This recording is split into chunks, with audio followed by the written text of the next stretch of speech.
Man, I think we missed the music today, guys. I didn't hit it fast enough, but welcome to episode 5 of the Pack Homer podcast. I'm Cal Parker with my two best buds, Adam and Wes. And today we got a special guest, Mr. Alex G from IPS. Going to talk a little bit of baseball. It was hard this week to get the pod scheduled. We're actually shooting this on a Sunday morning after me, Wesley, and Adam all have very conflicting travel schedules this week. So the Pack so far is 4-0 on the week, up 3-0 in the 4-game series with Townsend. They'll play game 4 today, and we had a win earlier in the week against Queens. So hoping that we put together a 5-0 week. The Pack gets to 9-2. Before we get going, though, I'm going to let Alex introduce himself. I think he's probably more well-known in the Pack community than we are. But I knew him, I'm sure, before he knew me from following him on IPS. So, Alex? Dude, yeah. I'm stoked that you guys asked me to come hang out with you. I've been texting you, Cal, back and forth. Like, I'm just glad there's people out there trying to talk about NC State baseball. It's, weirdly, I get a reputation, rightfully so, I guess, as a football guy over on Inside Pack Sports, which is true. I played a little ball, coached a little ball, but I am not shy about telling people that my favorite college sport to watch is college baseball. So it's my favorite thing to follow. I take a lot of pride in telling people I've watched every pitch NC State has thrown since 2020 when the darn season got canceled. But yeah, man, fired up to be here. You guys have been killing it. Excited to jump on. No, appreciate you joining us. I told these boys I was a little bit worried if we get you because after the Hawaii series, last week's podcast was a little dark and gloomy. But we did bounce back and throw it a little better this week. You guys want to talk about it? Let's start a little bit talking about the first couple of games of this series. I would say that the walks have mainly come from Townsend. Yesterday, that was hard to watch. What were you texting us there yesterday, Wesley, in the game when they had walked like 7 or 8 guys and 9 batters or something? And I never really seen anything like it. It was, I almost felt sorry for those guys that they couldn't get it across the plate. Adam, did you get to watch much yesterday? I watched some yesterday, the second game. I didn't get to watch a lot of game 1. I was following along. As you can probably tell, whoever's watching the video, I'm traveling down, coming in live from I-95 southbound today. So I'm not sure how the connectivity is here in rural South Carolina, but we're giving it a go. But yeah, same way. I think I texted you guys at one time. I think combined between both teams, we were on pace for the day for 68 or 72 walks, I guess, depending on how you looked at it, if we were going to play 8.5. But I'm not thinking about the run rule in them. But yeah, that was pretty tough to watch. Same thing, I kind of wonder about who we're going to see today, who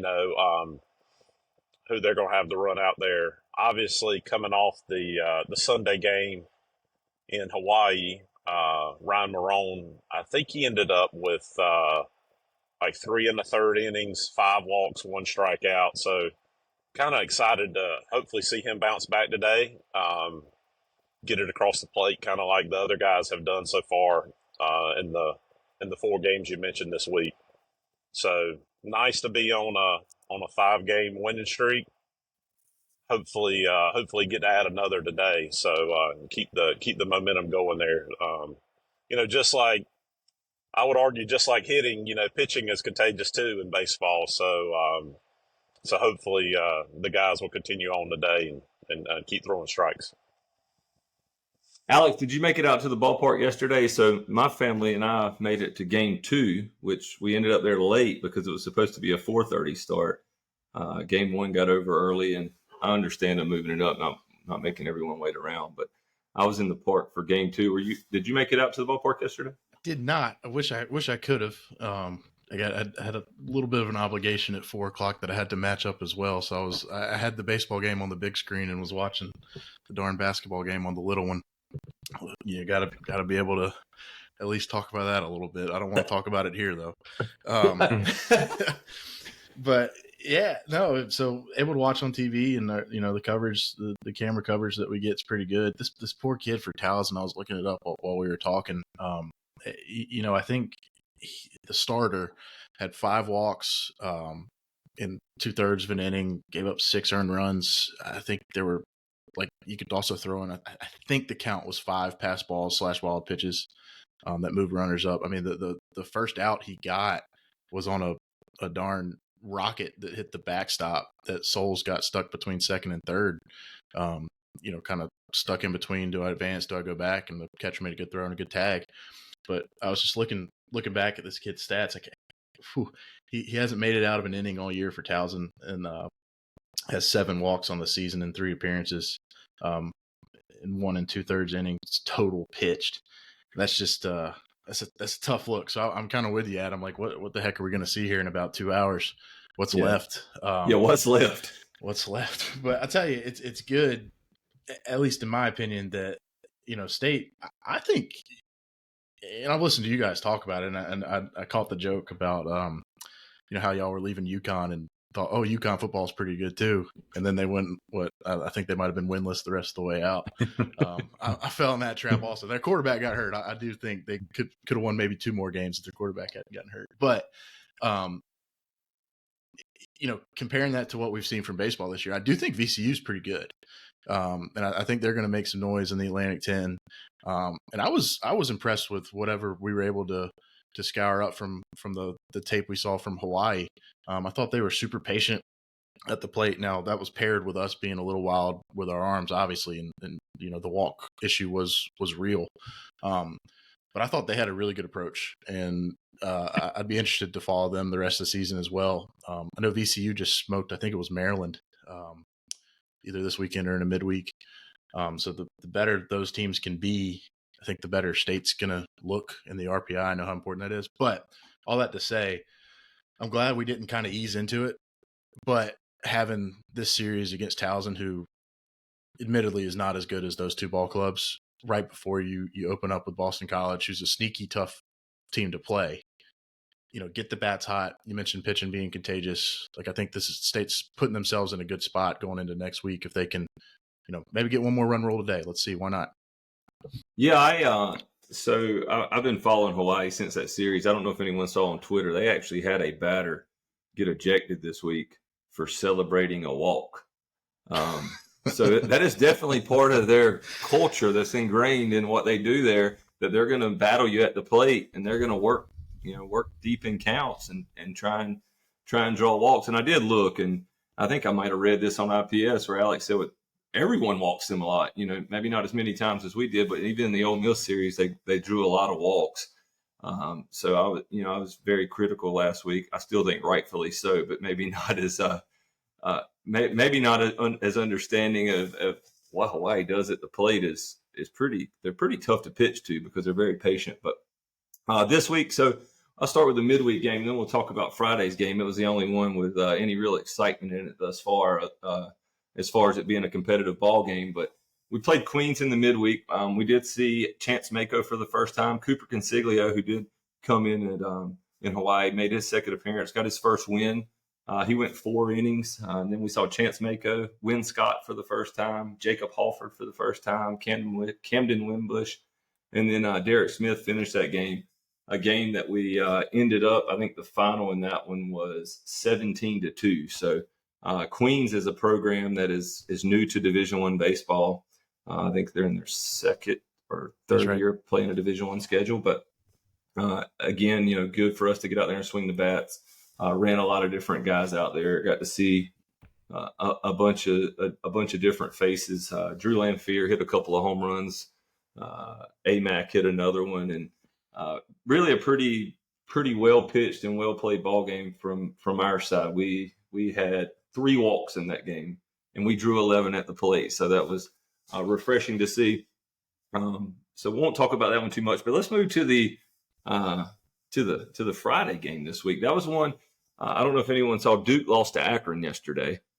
So you talk about, anybody can lose to anyone in baseball, and that's what makes it such UMass got UVA also, I think, right? Yeah, I think you're right. I think so. It took them on Friday. they had to walk him off in the 10th. In the 10th. And then I think they got him yesterday on Saturday.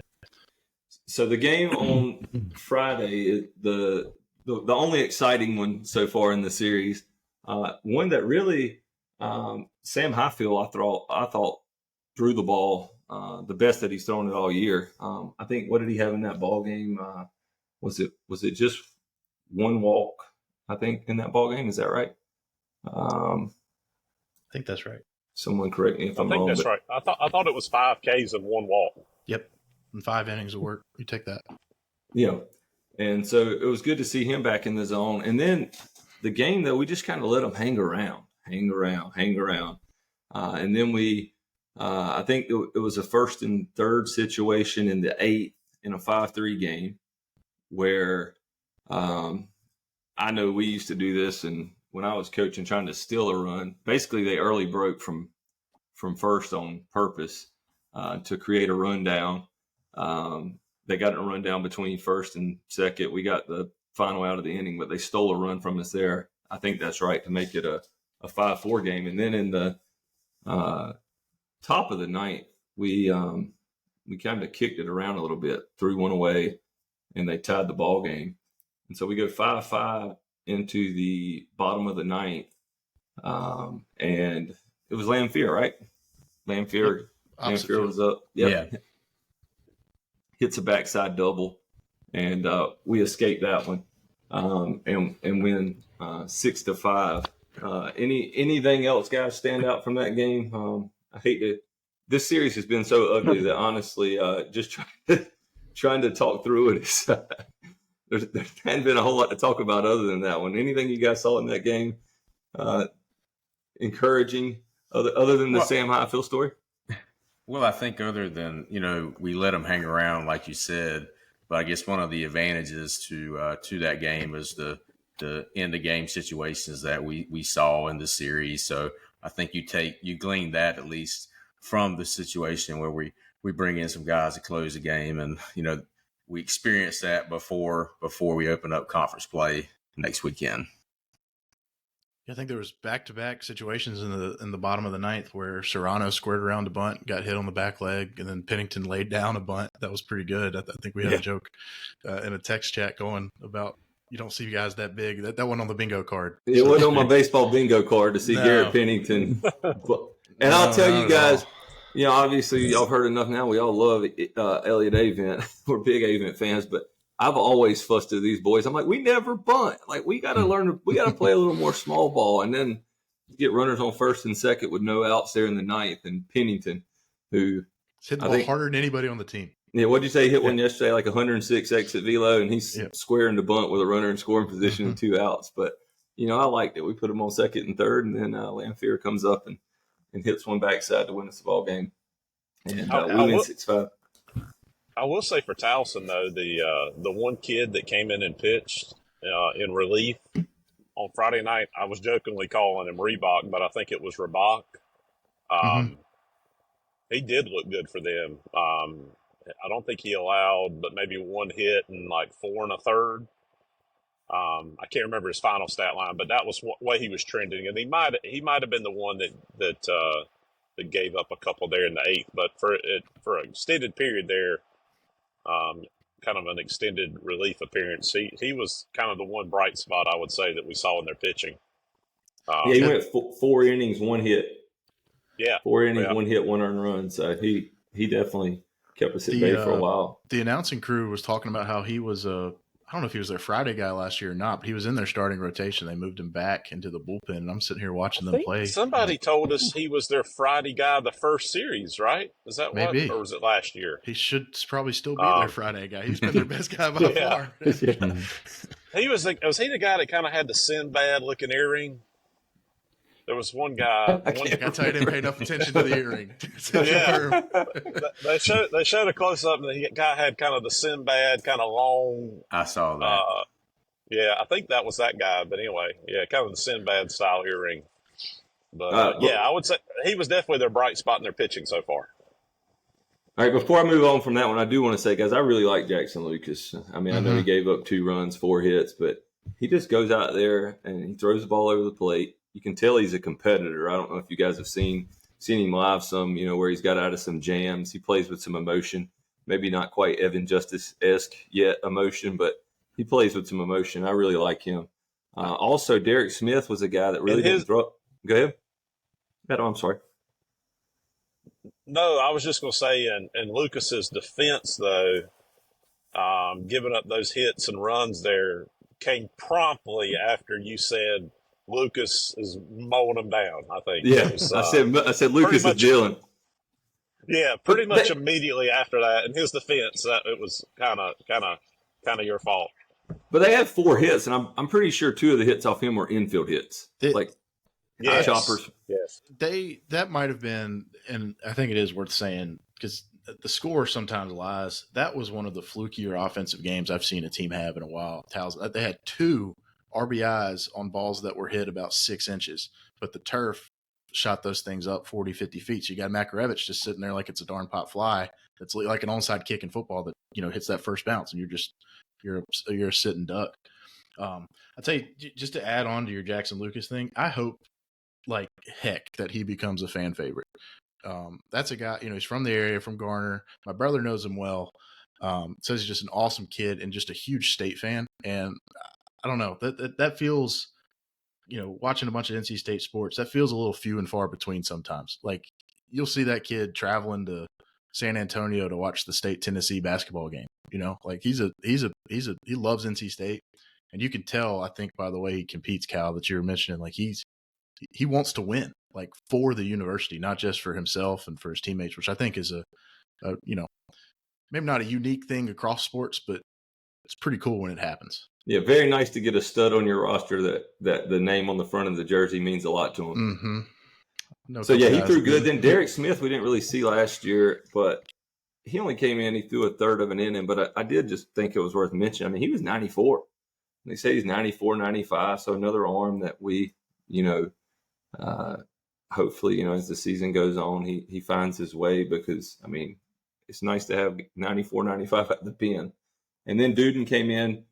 He got his first win of his college career. He's another kid, I think, that the staff seems to be high on. They've put him in some high leverage situations, and another guy that is exciting. Came in and got the final 2 outs, and then end up getting credited with the win when we walked it off in the night. If we go to game 1 yesterday, I'm just going to read this out to you because it's hard to believe. So we scored 15 runs on 7 hits. Townsend made no errors. Their pitchers gave up 7 hits, and we scored 15 runs. They walked 16 batters, and they hit 4 more. So 20 free passes in that game yesterday. 15-4 ball game. Dom Fritton started. Anybody want to talk about Dom a little bit? I mean, he threw 104 pitches in 4 2/3. I think that's a little concerning. Had the 5 walks. Really the only pitcher that's thrown so far this weekend that we've seen struggle still a little bit with command. But what do you think we're seeing there? I have a take that I threw it out on the Inside Pack Sports boards this morning, and Ethan and I, a podcast buddy, have been kind of workshopping it a little bit. I'm not so sure that for this year's team, it wouldn't be a bad idea to swap Logan Whitaker and Dom Fritton right now. It seems to me, and I don't know much, and I know he got to 104 pitches yesterday, but it feels like his productivity or his velo, his movement, whatever, kind of starts to drop around that 50, 55, 60 pitch mark. And I know he fought through it yesterday, which I think is a good thing, and I'm glad they left him in to face some adversity and try to get out of it. But I kind of like Whitaker, and we'll get to him, I'm sure. I thought he was really good yesterday for State in the second game. And he's a big, strong kid, old, fights, throws a lot of strikes. Having 2 guys in your bullpen in Dom Fritton and Shane Van Dam that could maybe come in and give you like 3 incredible innings, pumping their gas and throwing their breaking stuff on 2 different games potentially. I don't hate that idea. And that's not to say that I don't think Fritton could be really, really good as a starter, because I think he can, and I know that's what he wants to do, I'm sure. But for this team, I'm not so sure that wouldn't be a bad thing to explore once we get into conference play. Wesley or Adam? Well, I'll go. Yeah, I actually have had some of that same feeling, Alex. We talked about with Andrew Sensen a couple of weeks back, and I said that was one of the things that I was worried about was whether or not he could go deep in games. But even last year, when he comes out the first 3 or 4 innings, he seems to really come out and cruise a little bit, and then he just hits a wall. And he talked about why hitters struggle against him. He has like this incredible spin rate. So on the fastball, what that means, like if you've ever heard a guy throws a heavy fastball, there literally are guys that you can play catch with. Back in my days as a bullpen catcher, I got to learn this, but there's guys you can play catch with that when you catch it, that 90 feels different from one guy than another. Like some guys, it feels like it's going to knock the glove off your hand or knock the bat out of your hand.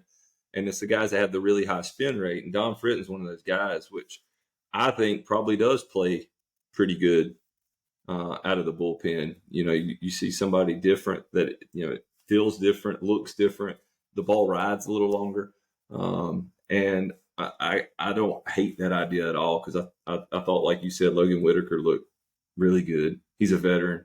He's about as old as we are. Is he on the 2018 team? Like that's going back, man. I think so. I think he's gone through a couple of presidential administrations. He was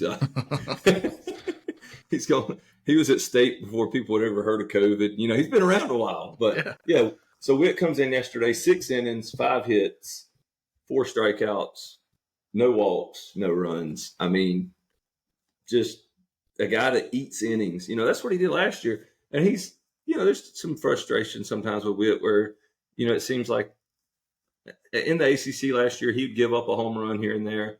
But the one thing he does is he pounds the zone. And guys that pound the zone, they're the kind of guys that can go out and give up 5 or 6 runs and still throw 7 innings because his pitch count doesn't get, too elevated because he just stays in the zone. And, I kind of like that idea if we were to make some changes in the pen. I think, or in a rotation, I think today, too, what we see from Marone might, that's probably the next part of that. What does he look like today? Does he look like he's ready to be a starter for the next 15 weeks, or we still on the fence about him? But I think Whitaker 100% can be a guy that we move to the rotation and gives us a boost. I saw you nodding your head, Adam. Well, I was going to say, I was thinking back to that. I don't know if y'all paid much attention to that picture. I think the baseball Twitter account posted that one that I shared with y'all, the one of Dom stretched out. I mean, my guy's got his shin on the mound, on the dirt on the mound on his follow through. I mean, just incredible looking mechanics, So I'm excited for him to hopefully, work through some of the command issues, if you want to call it that. And the comment I think was made, or maybe it was a different game I was watching yesterday, but like when you're getting, or I think it was this game, when you're getting calls, right, or when you're really working the zone.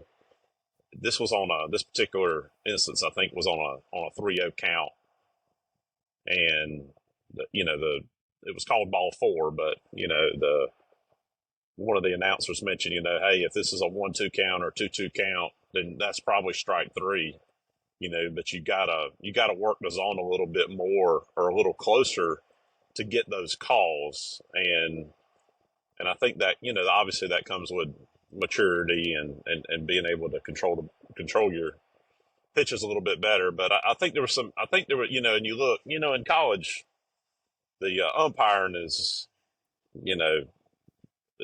very, it varies a lot, from staff to staff. And so I think, there was a couple of walks that, were really, really close that could have gone either way, but you can make that argument anytime, I guess. But I really hope he gets it worked out. I think, something that we talking about the potential switch with him and Witt.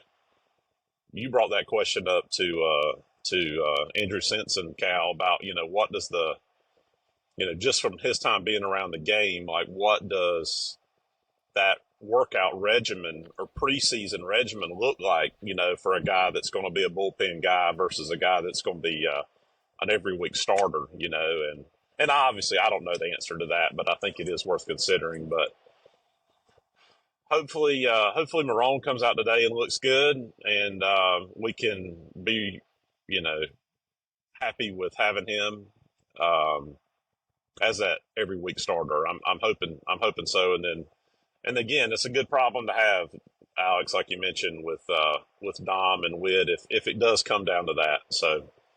And I think by all accounts, we kind of figured it was going to be, 2 months ago, we thought that we were going to be Sam Highfield, Matt Willardson, Dom Fritton. And I saw Matt yesterday after the game. I actually talked to him a minute. Matt's a good young man, and we've got to know him a little bit. And I saw him in sweats after the game, asked him how he was doing. And, he said he's having fun, but it's hard. He had a lot taken away from him here coming back for his 5th year, and a guy that has probably thrown as many innings as anyone on our team over the last 4 years. I mean, he's a guy that will go out and eat innings. And won a game in Omaha. Yeah, won a game in Omaha, and a guy having to go out and replace that is not easy, and it's something we're working our way through. So that'll be something to keep an eye on what we do with the rotation next week. So let's talk Boston College a little bit. Boston College is actually playing VCU today.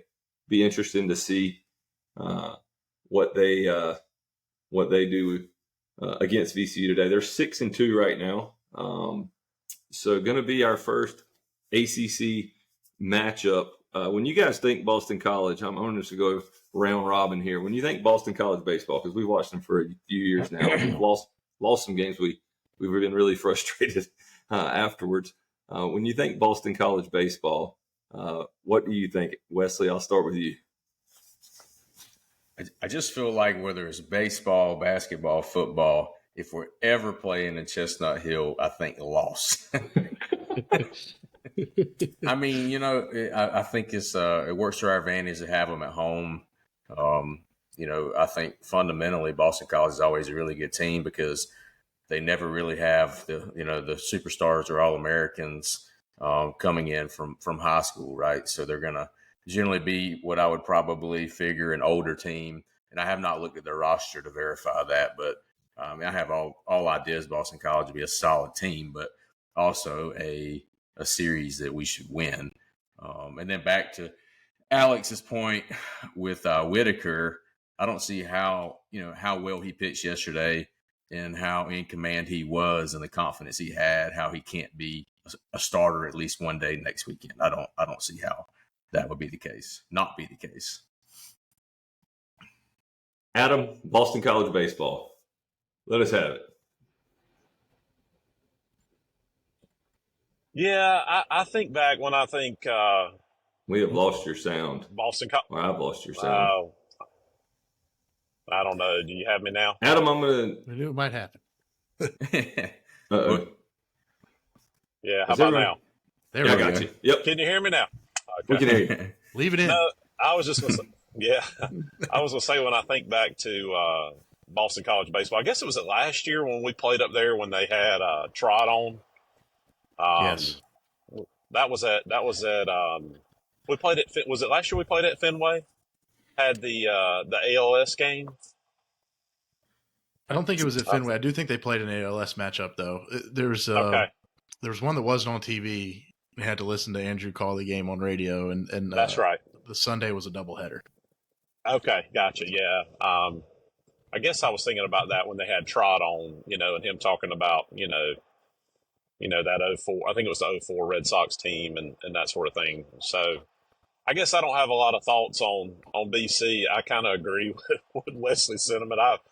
I have been to Chestnut Hill twice. I have not seen us win a sporting event there. So I'm still looking for that first opportunity to do that. I was going to make a comment, though, about these, and seeing some this weekend. Again, thinking back to these kind of pre-conference tournaments that are going on, I know the one that Florida State was in Greenville, and some of these other ones as well. I'm still kind of jealous of that. I mean, obviously our team got the trip to Hawaii, which means a lot for them, and I'm sure it'll create a lot of lasting memories. But man, these kind of preseason round robin weekend tournaments are fun and seem like a lot of good experience too. Versus running out there against Queens and Towson this week. But so Yeah. I would just say What was the I'm last time jealous. State did didn't we go to Minnesota? Was that 2020? I think we played. We played inside, right? stadium. They did. The stadium. They did at Target That was Field. really cool. I think that's probably the last time they did that. I'm with you. Like the what's going on right now? Is it still Minute Maid Park? I guess in Houston. I think that's where LSU Correct. and Texas played the other night. Yeah. Yeah, really cool. I think ECU's doing the LeClaire Classic with Fullerton, Cal State Fullerton, ECU, and I don't know who else. Yeah, I think that series up there is where I want to say when we went up to Minnesota, it's where Patrick Bailey, I think, might have hit a couple of grand slams up there.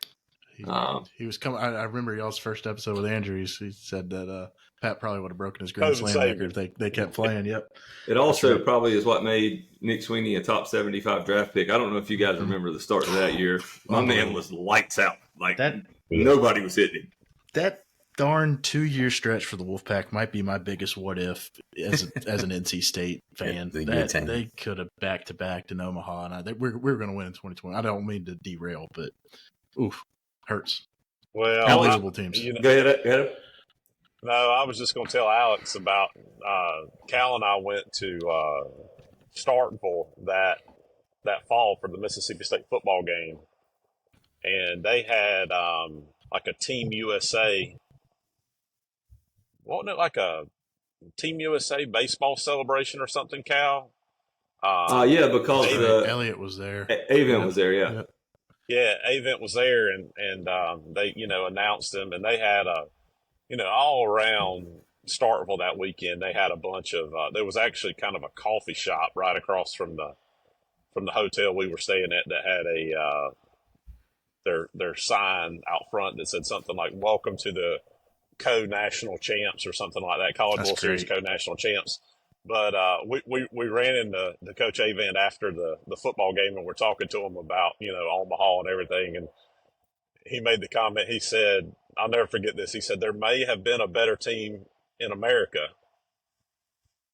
presumably talking about Arkansas, who we had already beat. He said, but they weren't in Omaha. And I'll never forget that. That one hurts. It's a dark day.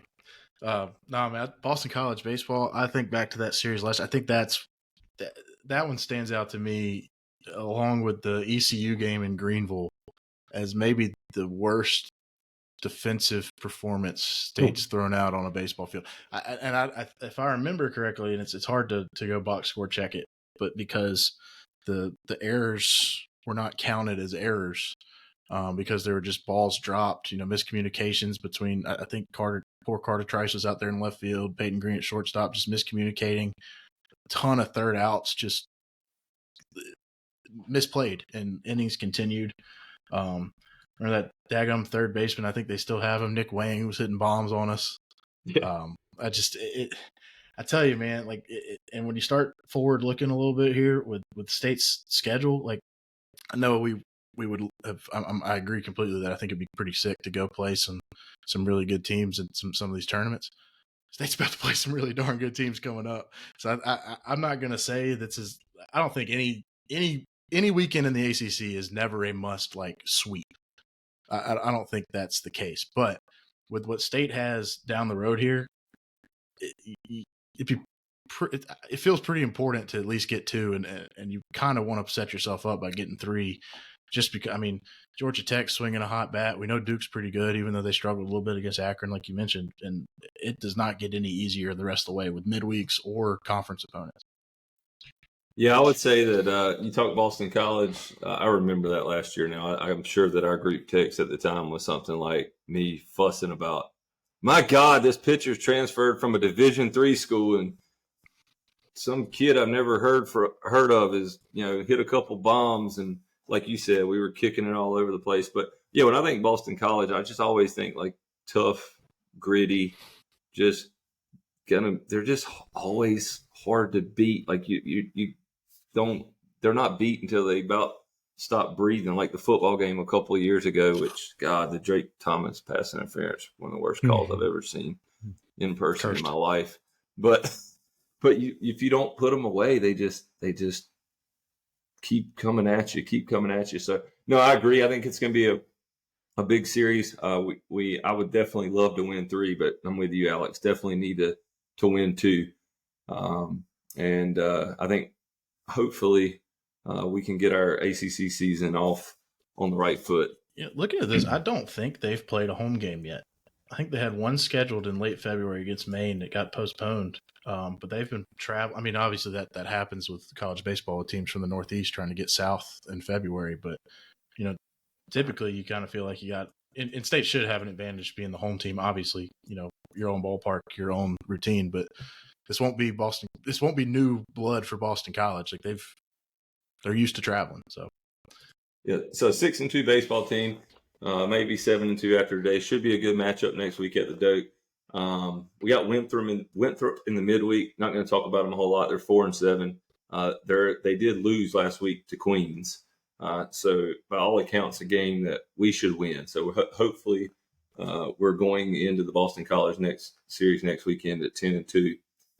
Before we check off and check out of here, do want to give a shout out to our sponsor, Waters and Mathis CPAs. If you want to pack your pockets with tax savings, visit WMCPAs.com. WMCPAs.com. And before we leave, we need to do our social media update. We're never giving another $1,000. We're stuck. We're like at 111 Twitter followers. Like, we got a lot of people that are listening, or maybe me and Adam and our wives are listening like 6 or 7 times. I don't know, but we got a lot more listeners than we do Twitter followers. So please give us a follow on the Twitter /X at PackHomerPod. Our Instagram is up and running now. We're only at 58 followers there, but it's catching Twitter quick. So really would love you to support us. Give us 5-star rating on whatever platform you're listening on, and give us some follows and some retweets. We're trying to get the word out. We're kind of in a space that no one else is in, sitting around talking Pack baseball for 30 to 45 minutes, even an hour some weeks. So please do that. And before we get out, Alex, thank you for joining us. Hope you'll come back on again. We really enjoyed whenever you want. being You with guys us. are great. Look, people, if you made it this far and you're not consistently listening to this podcast, you nailed it. You're the only guys that are dedicated to just talking NC State baseball. We'll throw it on, once every other week or so on IPS, and we're watching. But it's nice having a place to get some content that's not my own voice. Adam West, any final thoughts? Look forward to this week. I'm going to actually go to Brooksfield and watch BC and UNCW on Tuesday night. So get an early preview of what BC's got for this upcoming weekend. Fill us in on the group text. Adam? Yeah, no, I was just going to say, Alex, thanks for coming on. We enjoyed it. It's nice to have guests. We think it adds a lot, especially since we don't know most of the time what we're talking about anyway. So we appreciate the insight. And that was pretty awesome comment about you watched all the innings since 2020. I'm pretty jealous. I'm trying to watch more and more. One more comment I was going to make, I forgot earlier. Sorry to backtrack so far. We obviously don't really know because we didn't get to watch many of the Hawaii games, but I was checking the box scores from those games this week, and it said that attendance was like 3,500. Did y'all see that? I didn't see it. Only show in town. I know. That's what I was saying. I was like, the attendance was like 3,600 at those games. You're talking about, Hawaii going to be a pretty good series, and if they're getting that kind of fan support, I would imagine so. But anyway, that was one thought I meant to bring up earlier. So, yeah, we had 2,500 yesterday at a Doak on a perfect day. So y'all get out there and support the Pack. We need all the help we can get. Big ACC series this week. And then the last thing I'd say too before we leave, I Alex Sosa, I wanted to just make note of. I think we've got a lot of questions about Alex Sosa because I guess folks think we're maybe more in the know than we are. But I do want to let you know that Alex is not in trouble or anything, but I think he's been dealing with a sickness and should be back soon, is what I've heard yesterday at the ballpark. I don't know exactly when that will be, but definitely look forward to getting Alex Sosa back in the lineup. I don't mean to extend this, but we got some darn good young catchers, man. It's unreal. It's unreal. I mean, the fact that a guy who turned down, top 10 round money in the MLB draft with Sosa has been out, and you just throw in Drew Lanphier, and he's been hitting as good as anybody in the lineup has. I mean, that's exciting stuff. It's a problem, man. We got to teach these guys how to play second and third base or something so they don't leave. Kozart heard the jokes yesterday, though. I think he tried to settle the score a little bit. So hitting them halfway up the scoreboard, my, man. My man was bombing them. So yeah. And get well soon, Chris Hart, because Kozart also apparently put one right off his foot, and he's been down for the count too. Oh wow, yeah. I was wondering why we had a sub over there at third base yesterday. Well, we had some vintage Elliott Avent coaching third base in the first game. I think he was out there slinging some signs, man. So, yeah, I hope those guys all get well. Look forward to getting them back in the lineup. Hit a lot of home runs this weekend. Hope we keep doing that. It was pretty cool to see little Luke hit one. He was batting behind his brother yesterday, behind Chase.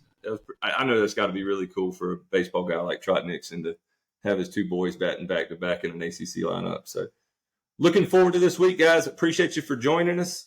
I'm going to try to get the music right this week, and we will talk again soon.